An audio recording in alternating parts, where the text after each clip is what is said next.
Hello दोस्तों, कैसे हैं आप लोग।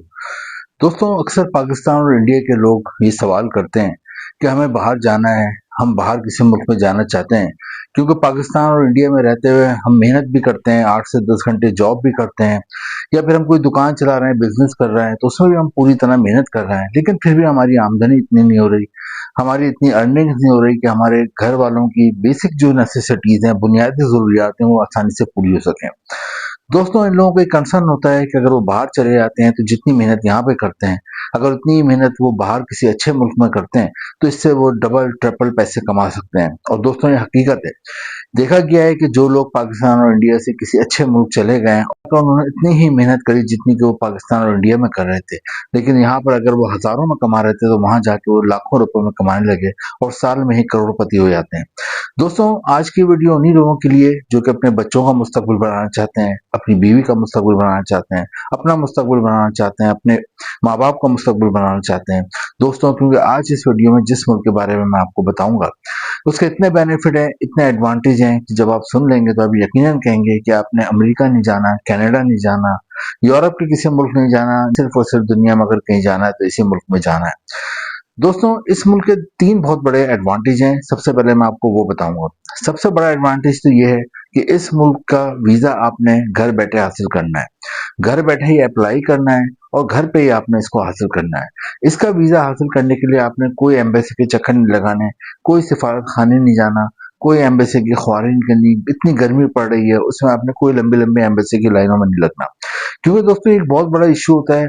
आपको पता है, किसी भी मुल्क में एम्बेसी सिफारत खाना सिर्फ 1 या 2 शहरों में होता है, तो ज्यादातर लोगों को एम्बेसी जाने के लिए अपने काम से छुट्टी लेनी पड़ती है, या फिर कोई बिजनेस करना है तो अपनी दुकान बंद करनी पड़ती है, और पूरा 1 दिन लगता है उनका सफारत खाने में जाके प्रोसेस में, और उसके बाद भी कोई गारंटी नहीं होती कि उन्हें वीजा मिले या नहीं मिले। तो दोस्तों, आज के जो मुल्क है जिसके बारे में आपको इन्फॉर्मेशन दूंगा, उसका पहला एडवांटेज तो ये है कि आपने इसके लिए एम्बेसी नहीं जाना, ऑनलाइन अप्लाई करना है, अपने मोबाइल और अपने कंप्यूटर से अप्लाई करना है। किस तरह अप्लाई करना है, कौन से लिंक पे अप्लाई करना है, ये सब चीजें मैं आपको इस वीडियो में बताऊंगा। दूसरे इस मुल्क का एडवांटेज मैं आपको बता दूं, इसमें आप इस मुल्क में विजिट वीजे पे जाते हैं, और विजिट वीजे पे आप गए हुए हैं, और वहां पर अगर आपकी कोई जॉब वगैरह की बात डन हो जाती है, तो आप विजिट वीजे को वर्क वीजे में कन्वर्ट करा सकते हैं।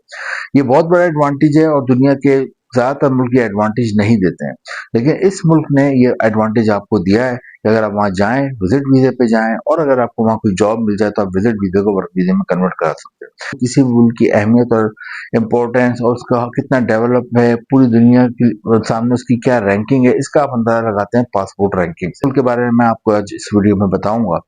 उस मुल्क का पासपोर्ट दुनिया में 6ठे नंबर पर रैंक करता है एज अ स्ट्रॉन्गेस्ट पासपोर्ट, यानी दुनिया में 220 के करीब तकरीबन मुल्क हैं टोटल, उनमें 6 नंबर पे आना, 6ठे नंबर पे आना बहुत बड़ी बात होती है मजबूत तरीन पासपोर्ट में।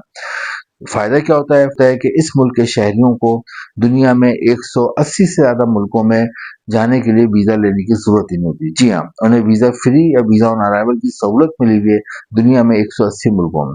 तो अगर आपको भी इस मुल्क की शहरियत मिल जाती है, तो फिर आप भी दुनिया के 180 मुल्कों में, 180 कंट्रीज में बगैर वीजे के जा सकते हैं। ये एक और एडवांटेज है। इस मुल्क की वीजा फीस कोई लाखों रुपए में नहीं है। जी दोस्तों, अक्सर वरना मुल्कों की, यूरोप की और बहुत से बड़े मुल्कों की वीजा फीस जो होती है वो लाखों रुपए में होती है, और लोग वीजा फीस ही जमा नहीं कर पाते, जिसकी वजह से वो बाहर जाने का ख्वाब उनका ख्वाब ही रह जाता है। लेकिन इस मुल्क की वीजा फीस इतनी ज्यादा नहीं है।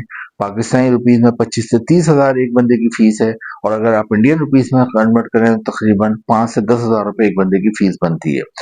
दोस्तों, जिस मुल्क के मैं आपको इतने बेनिफिट बता रहा हूँ, उसका एक और बहुत बड़ा एडवांटेज है कि जिस चीज के लिए आप बाहर जाते हैं, वही इस मुल्क की सबसे बड़ी ताकत है। जी दोस्तों, आप बाहर जाते हैं, क्यों जाते हैं? जैसा कि मैंने शुरू में बताया, अपने बच्चों का मुस्तकबिल बेहतर करने, अपनी बीवी का, अपना मुस्तकबिल बेहतर करने, और उसके लिए आप ज्यादा पैसा कमाना चाहते हैं। तो दोस्तों, इस मुल्क में जो तनख्वाह मिलती है, वो पाकिस्तानी रुपीज में 12 लाख रुपए माहाना, और इंडियन रुपीज में तकरीबन 5 लाख रुपए माहाना तनख्वाह मिलती है।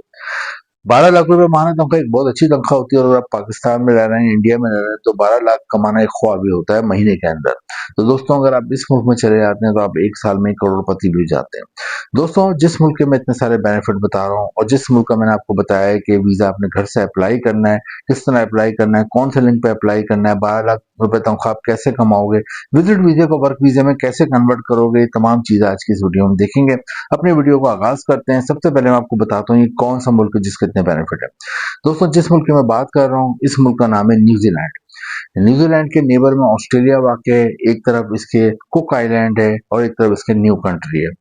न्यूजीलैंड की आबादी 50 लाख के करीब है और न्यूजीलैंड का जो दारुल-हुकूमत है, कैपिटल है, उसका नाम है वेलिंगटन और जो इसका सबसे बड़ा शहर है, उसका नाम है ऑकलैंड। दोस्तों न्यूजीलैंड अगर आप जाते हैं तो वहाँ जा करने के लिए जैसे कि मैंने आपको बताया कि आपने सबसे पहले वीज़ा चाहिए होगा तो वीज़ा हासिल करने के लिए आपने कहीं नहीं जाना जैसे कि मैंने आपको बताया। उसके लिए आपने सिर्फ़ एक लिंक को ओपन करना है, वो लिंक मैंने नीचे डिस्क्रिप्शन में दिया हुआ है। उस लिंक को आप ओपन करें, अपने आप को रजिस्टर्ड करें, विज़िट वीज़े के लिए अप्लाई करें। आपके पास 5-6 चीज़ें पहले से अपनी स्कैन करा के कंप्यूटर या मोबाइल जिससे भी आप अप्लाई कर रहे हैं उसमें आपकी सेव होनी चाहिए। क्या चीज़ होनी चाहिए? पासपोर्ट बना हुआ हो, पासपोर्ट बहुत अहम है। बना हुआ हो और वैलिड हो, ये ना हो कि पासपोर्ट तो आपने कभी किसी ज़माने में बनवाया था, लेकिन वो रखे-रखे एक्सपायर हो गया। तो पासपोर्ट बना हुआ हो, एफआरसी हो, फैमिली रजिस्ट्रेशन सर्टिफिकेट जिसमें आपकी फैमिली का पूरा डेटा होता है। इसके अलावा आपका आईडी कार्ड हो और आपका बैंक स्टेटमेंट हो और आपका हेल्थ सर्टिफिकेट हो और आपका कैरेक्टर सर्टिफिकेट हो। ये तमाम चीज़ें आपने स्कैन करा के सेव कर लेनी है और आपने विज़िट वीज़े के लिए अटैच करके भेज देनी है और अप्लाई कर देनी है। अमूमन 10 से 15 दिन में आपको विज़िट वीज़ा मिल जाता है। शुरू में 3 से 6 महीने का विज़िट वीज़ा मिलता है। वीज़ा फीस जैसे कि मिलता है इतनी ज़्यादा नहीं है। पाकिस्तानी रुपये में 25 से 30 हज़ार रुपये और इंडियन रुपीज़ में तकरीबन 5 से 10 हज़ार रुपये के दरमियान इसकी वीज़ा फीस है। अब वहाँ जाते हैं न्यूजीलैंड में, अब न्यूजीलैंड में जाते हैं लोग समझदार लोग होते हैं, जब वहाँ एंट्री हो जाती है कोशिश करते हैं कि जल्द से जल्द कोई जॉब की बात डन कर। जॉब वहाँ पे कौन-कौन सी हैं वो पहले आपको बता देता हूँ ताकि आपको अंदाज़ा हो कि वहाँ जाके आप जॉब कर सकते हो या नहीं कर सकते, आपका इंटरेस्ट इन जॉबों में है या नहीं है। दोस्तों न्यूजीलैंड में सबसे ज़्यादा जॉब्स हैं वो हैं एग्रीकल्चर के मैदान में। एग्रीकल्चर जिसे कि हम कहते हैं खेती-बाड़ी, उसमें बहुत ज़्यादा जॉब्स हैं क्योंकि यहाँ बहुत ज़्यादा क्रॉप्स उगती हैं, बहुत ज़्यादा फ्रूट्स हैं। आपने चेरी फ्रूट का नाम सुना होगा, वो भी न्यूजीलैंड की पैदावार है। इसके अलावा कीवी फ्रूट का नाम सुना होगा, वो भी न्यूजीलैंड की पैदावार है। इसके अलावा चेरीज़, बेरीज़ और बहुत सारे फ्रूट यहाँ पे होते हैं और इसके अलावा बहुत सारे वेजिटेबल्स भी होते हैं। तो न्यूजीलैंड में अगर आप एग्रीकल्चर सेक्टर में जॉब करना चाहें तो आपको आराम से जॉब मिल जाती है।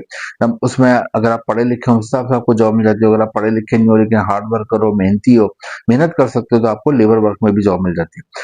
सेकंड नंबर पे यहाँ पे जो जॉब है वो है सबसे ज़्यादा डेयरी की सनत में और मीट की सनत में। डेयरी और मीट कहते हैं गोश्त और दूध की सनत में क्योंकि यहाँ पे बहुत ज़्यादा गाय, भेड़, बकरियाँ पाई जाती हैं। यहाँ की आबादी 50 लाख है लेकिन यहाँ तकरीबन 5 लाख के करीब गाय, भेड़, बकरियाँ पाई जाती हैं। तो न्यूजीलैंड में बहुत ज़्यादा दूध होता है, बहुत ज़्यादा गोश्त होता है, पूरी दुनिया में यहाँ से एक्सपोर्ट होता है। हमारे मुल्क में भी पाकिस्तान और इंडिया में अक्सर आप जो बच्चों को दूध वगैरह पिलाते हैं, फीडिंग करते हैं, फीड्स जो बच्चों को फीडर के ज़रिए दूध देते हैं, ड्राई पाउडर होता है वो ज़्यादा न्यूजीलैंड से ही आता है। तो डेयरी और मीट की सनत में भी आराम से जॉब मिल जाती है। इस हवाले से आपकी कोई एजुकेशन है, उस हवाले से आपको अच्छी जॉब मिल जाएगी और अगर आपकी एजुकेशन नहीं है तो आप लेबर या वर्कर के तौर पे भी डेयरी और मीट की सनत में काम कर सकते हो। थर्ड नंबर पे जॉब्स हैं वो यहाँ पे हैं कंस्ट्रक्शन के शोबे में। अगर आपको कंस्ट्रक्शन के हवाले से आपकी कोई भी तालीम है तो आपको अच्छी जॉब मिल जाती है। अगर आप कंस्ट्रक्शन के हवाले से तालीम नहीं लेकिन आपको कोई हुनर आता है, स्किल आता है तो वो बहुत इंपॉर्टेंट है। अगर आपको कोई प्लम्बर का काम आता है, वेल्डिंग का काम आता है, कारपेंटर का काम आता है, वॉलपेपर लगाने का काम आता है, शटरिंग का काम आता है, किचन रेनोवेशन, होम रेनोवेशन का काम आता है, आपको अच्छी जॉब मिल जाती है। नेक्स्ट यहाँ पे होटल और रेस्टोरेंट इंडस्ट्री में जॉब है उसकी वजह है कि न्यूजीलैंड में लाखों की तादाद में साल भर टूरिस्ट आते हैं। बहुत ही खूबसूरत मुल्क है, बहुत ही ठंडा मुल्क है, बहुत ही हसीन मुल्क है तो और बहुत ही पुरअमन मुल्क है। साल भर टूरिस्ट आते हैं और टूरिस्ट जब आते हैं यकीनन होटल रेस्टोरेंट वो में होते हैं। तो होटल रेस्टोरेंट में साल भर तांता बंदा रहता है, रश होता है तो हर पूरे साल जॉब्स होती हैं। वहाँ पर भी आप अपनी अहलियत के हिसाब से या आप अपने तजर्बे के हिसाब से जॉब हासिल कर सकते हैं। नेक्स्ट है यहाँ पे जॉब्स है मेडिकल शोबे में। अगर आप डॉक्टर हैं, रजिस्टर्ड नर्स हैं तो आपको अच्छी जॉब मिल जाती है। इसके अलावा दोस्तों न्यूजीलैंड में ग्रोसरी के बड़े-बड़े डिपार्टमेंटल स्टोर हैं उसमें आपको जॉब मिल जाती है। इसके अलावा फूड्स की बड़ी-बड़ी यहाँ पे चेन्स हैं उसमें भी आपको जॉब भी मिल जाती है और फूड की जो चेन्स हैं उसको फूड डिलीवरी घरों ऑफिस में करनी होती है उससे में भी आपको जॉब मिल जाती है। तो ये तमाम जॉब्स हैं। अगर आप जॉब वहाँ कोई भी हासिल कर लेते हैं तो न्यूजीलैंड में लोग अमूमन विजिट वीज़े को फिर वर्क वीज़े में कन्वर्ट कराते हैं और वो फिर वो जो 3 से 6 महीने का उनका वीज़ा होता है फिर वो 1 से 3 साल में कन्वर्ट हो जाता है। दोस्तों न्यूजीलैंड में तनख्वाह मैंने बताया 12 लाख रुपए माहाना मिलती है पाकिस्तानी रुपीज़ में और इंडियन रुपीज़ में तकरीबन मिलती है 5 से 6 लाख रुपए माहाना। दोस्तों न्यूजीलैंड अगर आप चले जाते हैं तो आपकी और आपकी फैमिली का मुस्तकबिल बन जाता है। बहुत ही ज़बरदस्त मुल्क है, बहुत ही डेवलप कंट्री है और सबसे अच्छी बात है वहाँ पे हर मज़हब के लोग मिलेंगे। मुस्लिम भी, हिंदू भी, क्रिश्चियन भी, ज्यूइश भी और सब मिल-जुल के रहते हैं। दोस्तों बाद में अपनी फैमिली को भी बुला सकते हैं और 5 से 8 साल में वहाँ की शहरियत भी हासिल कर सकते हैं। न्यूजीलैंड एक बहुत ज़बरदस्त ऑप्शन है। इस वक़्त पाकिस्तान और इंडिया के बहुत से लोगों का ड्रीम है कि न्यूजीलैंड चले जाएं। इंपॉर्टेंट मैंने नीचे डिस्क्रिप्शन में दिया है, न्यूजीलैंड के लिए ट्राई करें, आपकी लक काम करती है, न्यूजीलैंड चले जाते हैं, आपकी और आपके बच्चों की जिंदगी बन जाती है। वीडियो इन्फॉर्मेटिव लगी हो तो लाइक जरूर करें, शेयर करें और चैनल को सब्सक्राइब भी जरूर करें। Thank you.